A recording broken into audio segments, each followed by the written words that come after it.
la deuxième question de savoir qu'est-ce que j'aurais aimé connaître avant de venir ici en Russie. J'aurais aimé connaître que je n'aurais pas ou peut-être pas d'amis russes. L'amitié avec les Russes, c'est compliqué. Ici, dans notre université, après avoir fait 3 mois de langue russe, on vous organise des petits débats avec des Russes de différentes facultés. La première fois qu'on a eu à faire ce débat, lorsque nous sommes entrés en classe, c'était une faculté de vin, un truc comme ça, là on fabriquait, en tout cas on fabrique le vin là-bas. Nous sommes entrés dans leur classe, ils se sont mis à rire.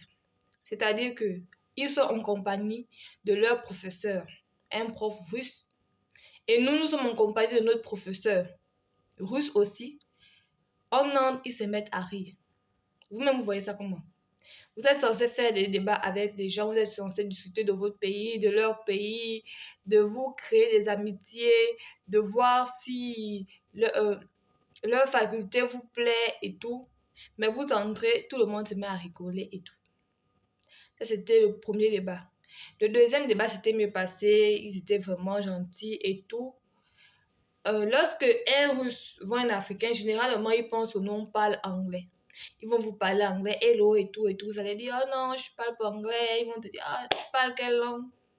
Tu vas dire le français. Ils vont te dire, non, apprends-moi le français. Les Russes gentils, hein. Je n'ai pas dit que tous les Russes, quand vous les croisez, Russes dans la rue, il va vous dire, j'ai dit les Russes gentils.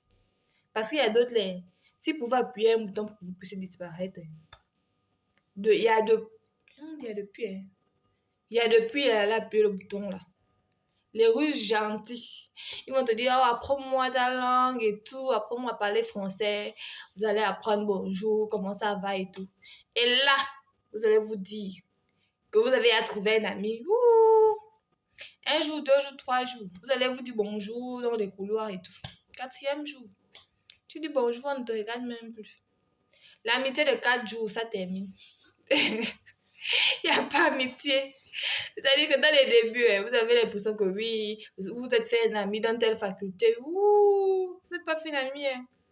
Donc, vous n'êtes pas fait d'amis. C'était juste pour connaître peut-être bonjour ou bien comment ça va en français, c'est tout. C'est fini. Ne pensez pas que voilà, vous avez déjà d'amis. Non. C'est possible de faire tout un cursus scolaire ici, là, sans avoir d'amis russes.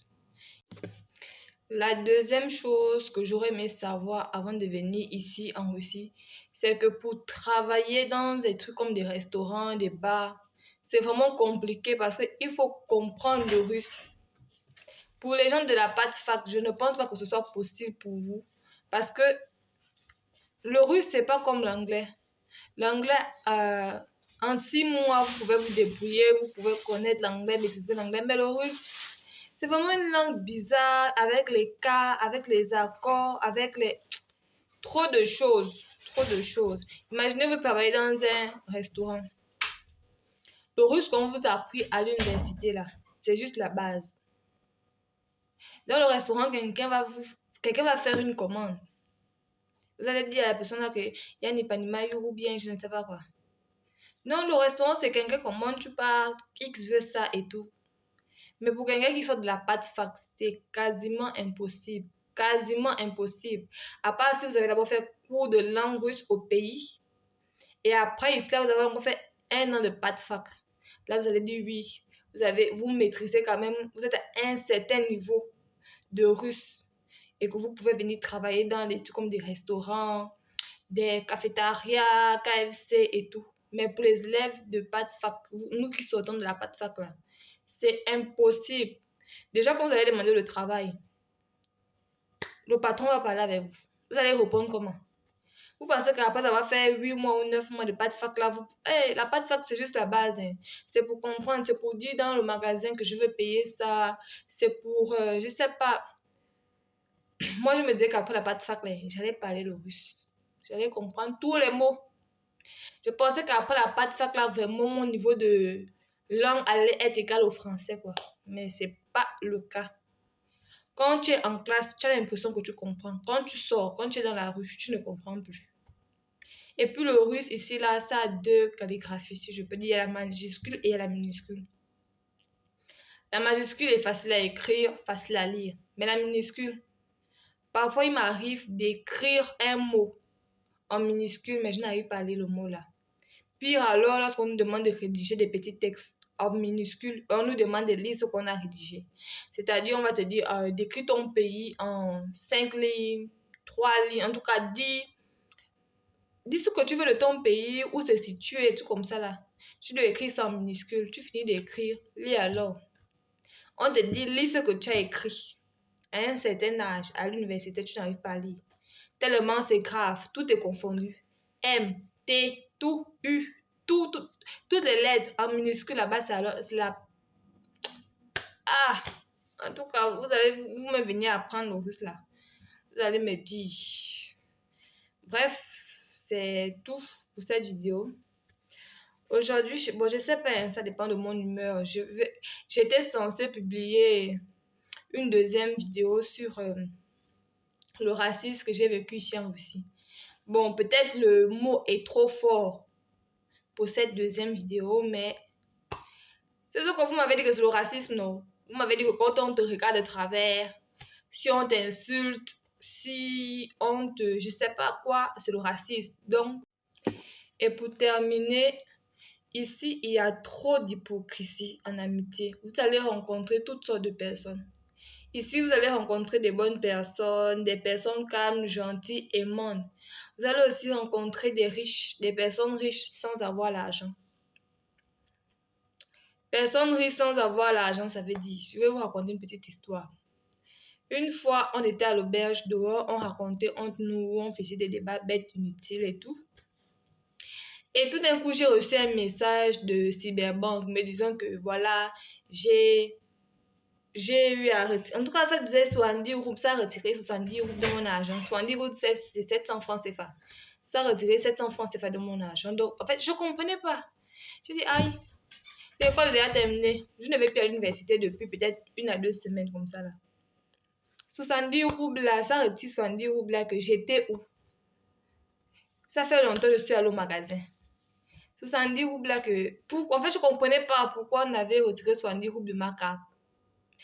Donc, j'expliquais ça aux autres avec qui j'étais que, mais voilà, on a coupé 70 roubles. Je ne comprends pas et tout.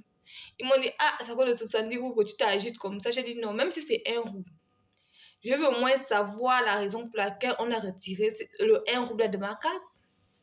Ils m'ont dit, ah, après, il y a quelqu'un qui m'a dit que, ah, moi aussi, une fois ça m'était arrivé, mais c'était avec 2000 roubles. 2000 roubles, je peux dire, c'est entre 20 000 à 15 000 francs CFA. Vous voyez, il y a toujours les gens comme ça ici, là. C'est-à-dire, si vous avez eu un problème de 2000 francs CFA, lui, il a eu le même problème avec 100 000 francs CFA. Mais entre ce que la personne te dit et ce que tu vois de la personne, c'est comme le nord et le sud. La personne va te dire, ah non, moi j'ai payé, une fois j'ai payé peut-être, je vais dire quoi, un ordinateur à 200 000 ou 500 000 francs CFA. Et le lendemain, l'ordinateur là ne fonctionnait plus, j'ai jeté, tout comme ça.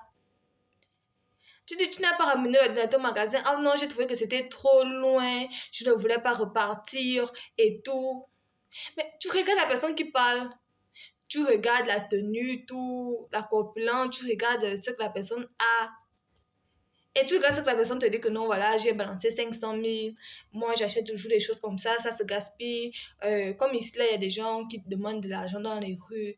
Souvent, on me demande de l'argent, je donne les 20 000 par jour, ça dépend, souvent même les 50 000. Mais entre ce que la personne te dit et ce que tu vois de la personne, il y a un déséquilibre total. Donc, ici, là, faites attention à votre amitié. Faites attention avec qui vous allez faire des amitiés. Il y a des gens malhonnêtes. Il y a des gens honnêtes. Il y a des menteurs. Il y a des riches sans être riches. Il y a des riches qui sont riches. En fait, quand tu es riche ou quand tu as... Ce n'est pas à toi de dire que voilà, j'ai de l'argent, j'ai comme ça, j'ai comme ça. La plupart des gens qui vont toujours vous dire, moi, avec mon argent, j'ai fait comme ça, je vais à tel endroit, je fais ceci avec mon argent, l'argent. La plupart, ils n'ont même pas l'argent. Ils n'ont même pas l'argent. Si ce n'est pas la bourse qui paye même les études, là, peut-être ne seraient même pas venus ici en Russie. Donc, Arrêtons de nous mentir vivants. Passez la soirée que vous méritez. À la prochaine.